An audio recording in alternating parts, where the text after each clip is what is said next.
ఏం తమ్ముడు చూస్తున్నాను. ఆ రోజు కమ్మరాజ్యంలో కడపరెడ్డి టైంలో మాట్లాడాలనుకున్నాం, తర్వాత లక్ష్మీస్ ఎన్టీఆర్ లో మాట్లాడాలనుకున్నాం. కానీ ఇప్పుడు చూస్తున్నాను వ్యూహం ట్రైలర్ చూశాను. ఏం తమాషాగా ఉందా మీకు? నా రాజకీయ అనుభవం లేదు మీకు. ఏ రకంగా నా మీద సినిమా తీస్తారు? మీరు నేను ఎప్పుడైనా కలిసామా? మీకు నాకేమైనా గొడవలు ఉన్నాయా? ఎందుకు నన్ను అంత నెగిటివ్ గా చిత్రీకరిస్తున్నారు? మీ ఉద్దేశం ఏంటి? ఇప్పుడు చంద్రబాబు గారు, నా పాయింట్ ఏంటంటే, ఇప్పుడు నేను పాలిటీషియన్ కాదు, నేను రాజకీయ నాయకుడు. నేను ఒక ఫిల్మ్ మేకర్, ఒక మామూలు సిటిజన్ ఆంధ్రప్రదేశ్ స్టేట్లో. సో మిమ్మల్ని కలవలేదు కాబట్టి మిమ్మల్ని కలవాల్సిన అవసరం లేదు కదా. మీరు ఒక పొలిటికల్ లీడరు, 40 years ఎక్స్పీరియన్స్ ఉంది, 3 సార్లు సీఎం చేశారు, సెల్ ఫోన్ మీరే తెచ్చారు, అరేబియా మా సముద్రం కూడా తీసుకురావడానికి ట్రై చేసి మధ్యలో ఎక్కడ అవ్వలేదు. ఇలాంటి రకరకాల హైదరాబాద్ ఇలాంటి కంట్రీ సిటీయే లేదు మీరు లేకపోతే. కానీ ఇవన్నీ మీరు చెప్తున్నారు, పాయింట్ 1. దీంతో పాటు ఇంకా ఏమేమి చేశారు ప్రజలు అందరికీ తెలిసిన ఉన్నాయి. మీరు ఎన్టీ రామారావు మీరు ఇప్పుడు ఎలా పొడిచారు, అది ఎలా చేసి ఎన్ని ఉన్నాయి. వాటన్నిటి నుంచి వచ్చిన నా ఇంప్రెషన్ తోటి ఈ సినిమా చేస్తున్నారు. అప్పుడు మీరు ప్రజల్లో ఏం చేస్తున్నారని తెలిసిన నాలెడ్జ్కి నేను మిమ్మల్ని పర్సనల్ కలిసి నేను మాట్లాడి దాని నుంచి దాని మీద తీయడం కదా సినిమా. అది నా పాయింట్. అలా కాదు, మీరు ఆ మాదిరిగా చూస్తే జగన్మోహన్ రెడ్డి గారి దగ్గర ఎంత ప్యాకేజ్ తీసుకున్నారు చెప్పండి, మేము అదే ప్యాకేజ్ ఇస్తాము, మమ్మల్ని హైలైట్ గా సినిమా తీయండి. మీరు సార్ మీరు నమ్మినా నమ్మకపోయినా నేను ప్యాకేజ్ కోసం, ఎందుకంటే ప్యాకేజ్ అనేది ఇప్పుడు నేను అలాగూ చెప్తే మీరు ఆల్రెడీ ఫిక్స్ అయిపోయారు కాబట్టి మీరు నమ్మరు. ఓకే, కానీ మీరు ఎంత పెద్ద ప్యాకేజ్ ఇచ్చినా, ఒకవేళ జగన్ గారు ఇచ్చారు అనుకున్నా తీయడం. ఎందుకంటే ఎన్టీ రామారావు ఎందుకు తీయగా నామాన్ని తీయట్లేదు. ఎన్టీ రామారావు గారు కొన్న క్యారెక్టర్ని పోర్ట్రే చేయటంలో అక్కడ జరిగిన దాంట్లో దాని మూలాన తీయగలిగా. సిమిలర్గా నేను జగన్ గారిని పాజిటివ్గా చూపిస్తున్నానని మీరు అనుకుంటే అది నాకు జగన్ గారికి ఇంప్రెషన్, నేను దాన్ని ఎప్పుడు దాయాను. ఓకే, సో మిమ్మల్ని హీరోగా పెట్టి సినిమా తీయటం అనేది ప్రపంచంలో స్టీవెన్ స్పీల్బర్గ్, జేమ్స్ కెమెరాన్ వల్ల కూడా అవ్వదు. ఎందుకంటే మీరు ఉన్నదే వినది మొత్తం మీరు. అందుకని నేను కానీ ఎవరు కానీ మీ మీద సినిమా తీయలేదు. కరెక్ట్ గా మీరు ఎలక్షన్ మూమెంట్ లోనే సినిమా రిలీజ్ చేస్తున్నాం, దాని వల్ల నేను చాలా బాధపడుతున్నా. మరి తర్వాత చూస్తే నా కొడుకుని చాలా కామెడీగా చూపిస్తున్నారు. ఇది ఎంత వరకు కరెక్ట్ అని అడుగుతున్నాను ఈ రోజు. సో ఇప్పుడు ఎలక్షన్ తీయడానికి లేదండి, సినిమా తీసిందే ఎలక్షన్ అప్పుడు హాట్ టాపిక్ గా ఉంటుంది. అందరూ మీరు కానీ మీ ప్రత్యర్థులు కానీ ఎవరైనా కానీ ఉంటారు, న్యూస్ లో ఉంటారు కాబట్టి దానికోసమే తీయడం జరిగింది. అప్పుడు ఎలక్షన్ ముందు చేస్తున్నారు అనే దాంట్లో అర్థం ఉంది. ఇకపోతే మీ కొడుకు కామెడీ నుంచి చూపెడుతున్నాను అని మీరు అంటే, కామెడీ నుంచి చూపెట్టకపోతే ఇంకా చూపెడతారు కదా, మీరే చెప్పండి.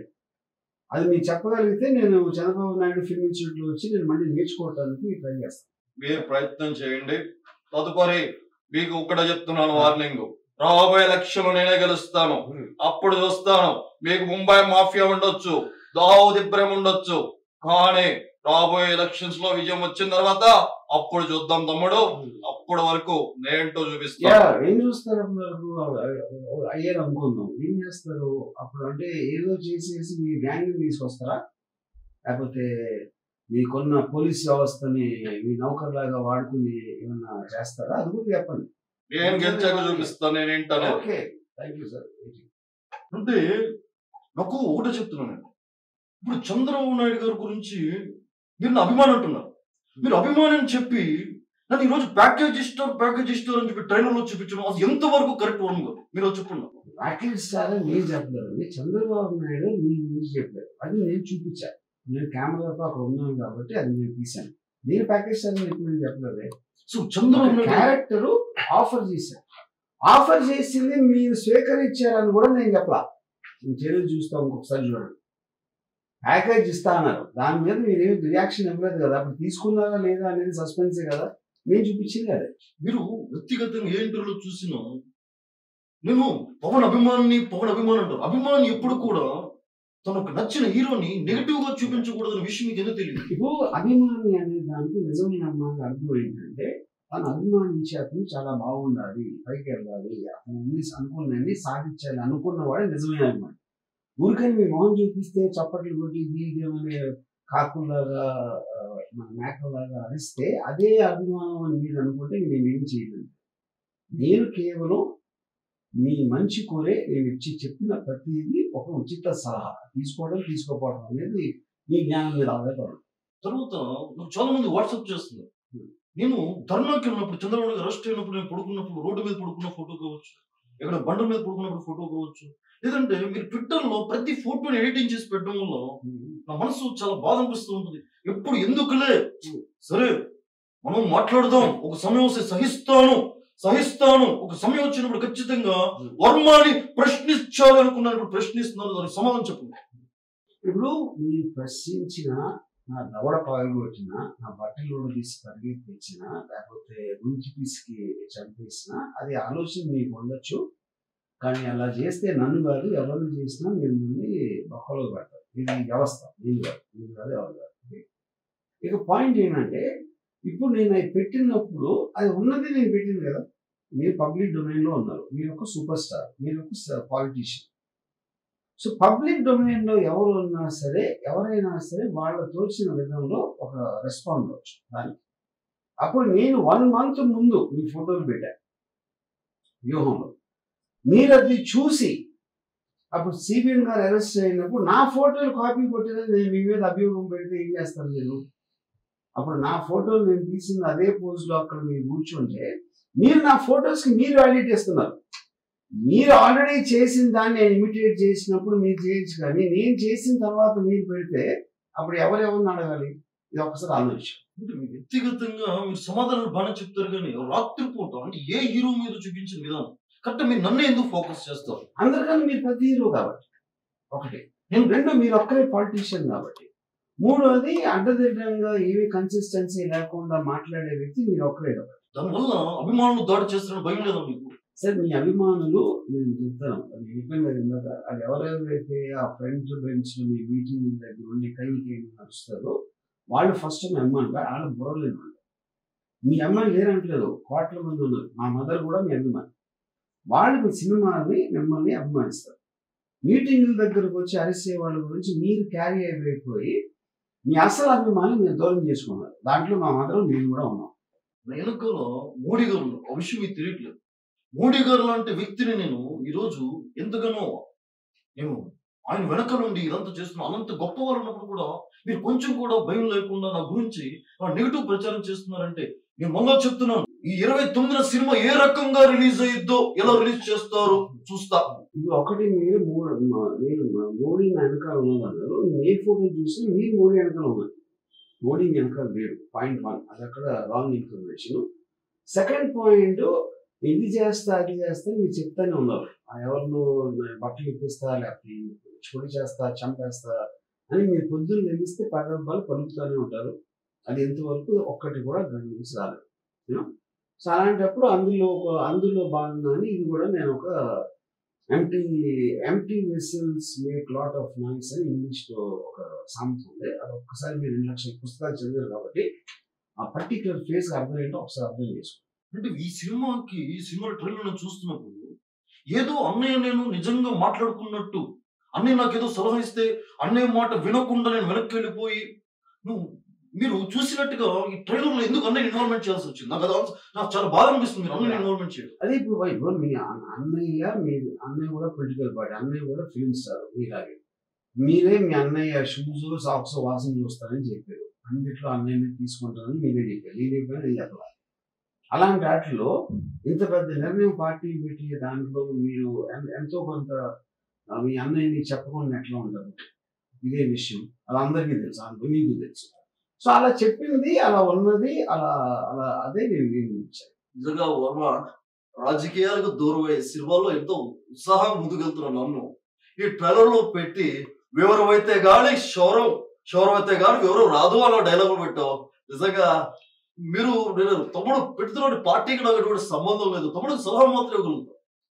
మీరు అలా చూపించడం నిజంగా నాకు చాలా ఆశ్చర్యంగా ఉంది. ఎందుకు మీరు అలా చూపించారు? అదే పాయింట్ అండి. చిన్న వైపు నేను చెప్పేది అప్పుడు చిన్న విషయం.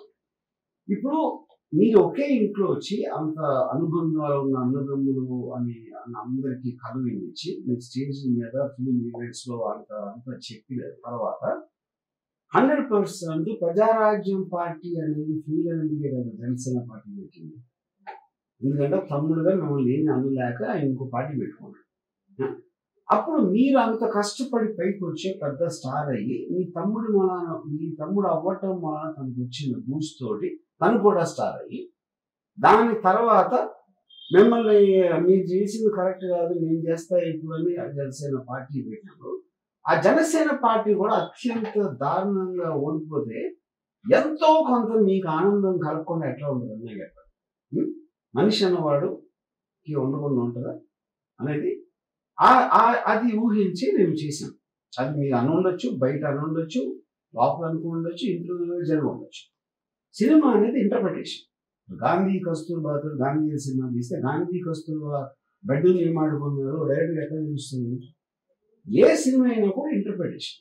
వాస్తవానికి మీరు మొత్తం దగ్గరుండి చూస్తున్నట్టు మొత్తం విన్నట్టుగా మీరు చిత్రీకరణలో అల్లు అరవింద్ కూడా పక్కన పెట్టడం నిజంగా చాలా బాధ అనిపిస్తుంది. అల్లు అరవింద్ ఎందుకు పెట్టాల్సి వచ్చింది అంటే ఆయన కూడా మీ ఇంట్లో ఇంపార్టెంట్ పర్సన్ కాబట్టి మనకి అల్లు అరవింద్ గారు ఫిల్మ్స్ జానీ ఆ టైం నుంచి దానికి ఉన్న వాళ్ళిద్దరికి ఉన్న అభిప్రాయం చాలా సార్లు ఇండైరెక్ట్ గా కూడా పవన్ కళ్యాణ్ చెప్పడం జరిగింది. అందరికీ తెలిసిన ఒక విషయం ఏంటి, మీరు పవన్ కళ్యాణ్ కన్నా ఎక్కువ అల్లు అరవింద్ గారికి ఎక్కువ క్లోజ్. అలాంటప్పుడు మీ ఇద్దరు పవన్ కళ్యాణ్ గురించి వెనకాల మాట్లాడుకోవడం అనేది సహజమే కదా, అది నేను చూపించాను. చూశారు కదా వర్మ, ఈ సినిమాలో నన్ను పెట్టలేదు, లాస్ట్ సినిమాలో నన్ను బాగా పెట్టావు, జ్యోతిని బాగా చూపించావు, నన్ను బాగా చూపించావు. ఇప్పుడు వ్యూహం సినిమాలో జనాలందరూ కామెడీ ఎక్స్పెక్టేషన్ చేస్తున్నారు కదా, ఈ సినిమాలో నేను ఉన్నానా లేదా, నా పాత్ర తీసావా, క్లారిటీ చెప్పేసి. కామెడియన్ లొకేషన్ ఒక కొత్త యాక్టర్ అంటే అందుకని ఈ సినిమాలో మీ క్యారెక్టర్ అట్లా అంటే లోకేష్ అంటే పప్పు అంటారు, అతనేనా? మీకు తెలుసు కదా, అందుకని వీడియో చేపిస్తారు కదా. అంటే మీరు ఏం చెప్పరు అంటే ఈ సినిమాలో నేను లేను, 191 దేశాలు తిరిగాను. ఈ ఎలక్షన్ లో కూడా నేను క్యాంపెయిన్ చేయబోతాను నెక్స్ట్ ఏపీలో. మీరు నన్ను పెట్టాలి కదా, పెట్టే కదా అక్కడ జనాలు చూసి కామెంట్ చూసేది, ఎందుకు పెట్టలేదు? నేను అదే చెప్తున్నాను, సినిమాలో కామెడీ అనేది ఇంపార్టెంట్, కానీ మీకన్నా బెటర్ కామెడియన్ నాకు దొరికారు కాబట్టి ఈ సినిమాలో మిమ్మల్ని పెట్టలేదు. కానీ అతి త్వరలో వేరే సినిమా తీయబోతున్నా, దాంట్లో మీరే మెయిన్ హీరో. ఆ బయోగ్రఫీ తీయాలని ఎప్పటి నుంచో అడుగుతున్నా. వ్యూహం తర్వాత మళ్ళీ శబ్దం తీసేస్తున్నారు, నా శబ్దాల గురించి ఎప్పుడు తీస్తారని అడుగుతున్నాను.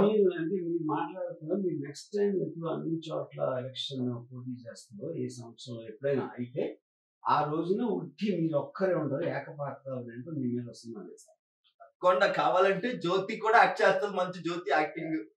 ఇప్పుడు చాలా మంది మొన్న కమరాజ్యంలో కడప రెడ్డిలు తీశారు, అందులో నా క్యారెక్టర్ అన్ని క్యారెక్టర్ల కంటే బాగా హైలైట్ అయింది. జనాలు కూడా వ్యూహం 29 రిలీజ్ అవుతుంది కదా, ఆ కమెడియన్ తో పాటు లోకేష్ అనే పాత్రతో పాటు పాల్ పాత్ర కూడా పెట్టుంటే బాగుండేదని జనాల ఎక్స్పెక్టేషన్. పాటలను పెట్టారా సినిమాలో?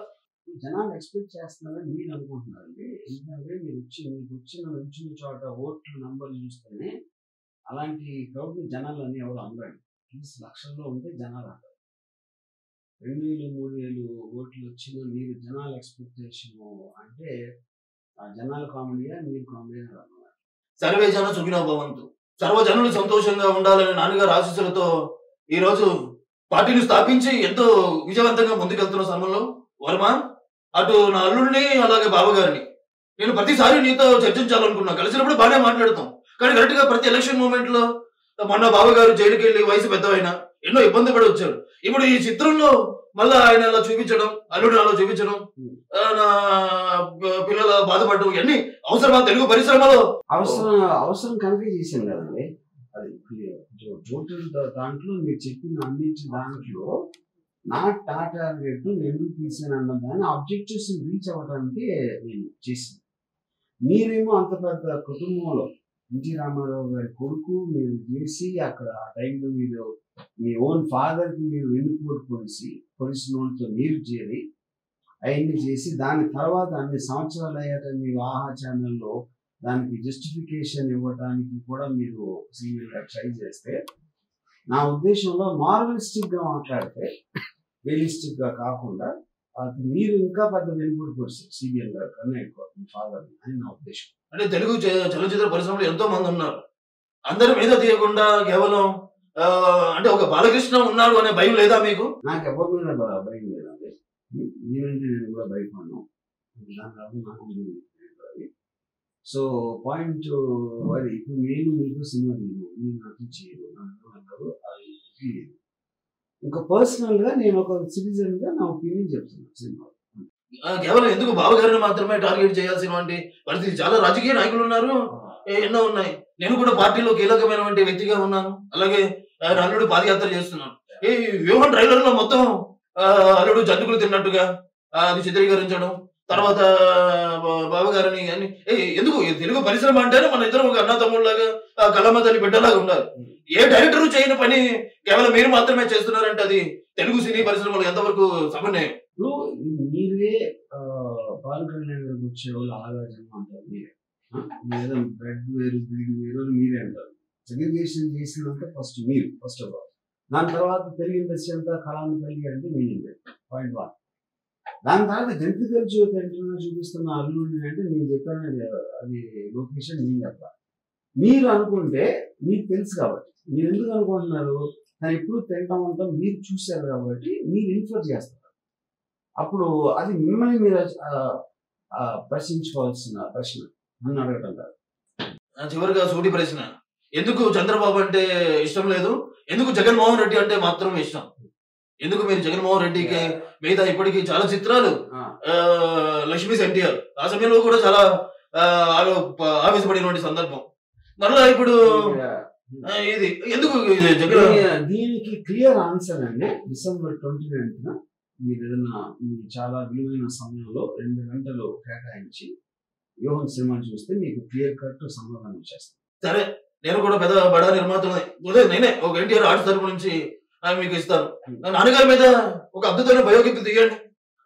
రాజశేఖర రెడ్డి గారు చేసిన తప్పు ప్రచారం అది ఎందుకు కేవలం వయస్సు కుటుంబాన్ని మాత్రమే హైలైట్ చేస్తూ సినిమాలు తీయడం, నాన్నగారి చరిత్రను చెప్పలేకపోవడం, బావగారు నడిపించడం ఎందుకు? వర్మ గారు చాలా ఆవేశంతో అడుగుతున్నా మిమ్మల్ని.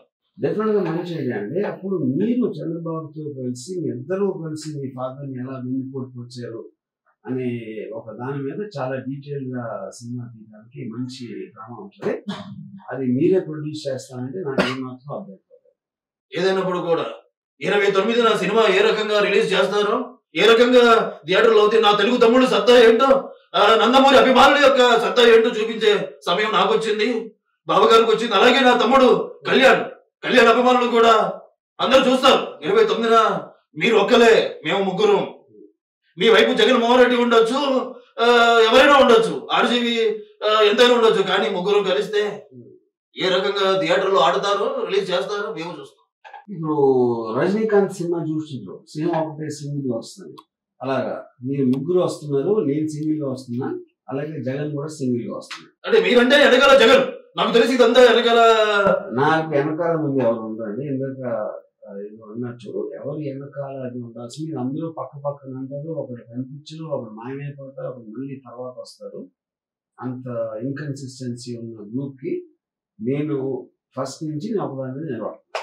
నాకు జగన్ గారు అంటే ఒక మంచి ఇంప్రెషన్ ఉంది, సిబిఎన్ మీద లేదు, దాన్ని నేను ఎప్పుడు మార్చలేదు.